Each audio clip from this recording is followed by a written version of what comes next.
एका महिलेच्या 3 सुना होत्या. तिघींनीही वेगवेगळं राहण्याचा निर्णय घेतला. घर सोडताना सासूने प्रत्येकीला एक एक गोणी देते. पहिल्या सुनेला नशिबाची गोणी, दुसऱ्या सुनेला पैशाची आणि तिसऱ्या सुनेला कष्टाची गोणी मिळते. त्या तिघीही आपापल्या वाटेने जातात. पहिल्या सुनेला नशिबामुळे थोड्याच काळात सुखसुविधा मिळतात, पण मेहनतीची सवय नसल्याने ती सर्व काही गमावते.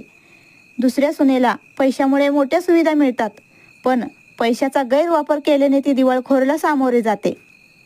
तिसऱ्या सुनेने मात्र मेहनत करून स्वतःचं आयुष्य उभारलं आणि ती यशस्वी झाली.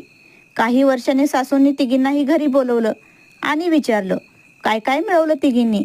पहिल्या 2 सुना मात्र निराश होत्या, पण तिसरी सून आनंदाने म्हणाली, मी मेहनतीच्या जोरावर सर्व काही कमवलं.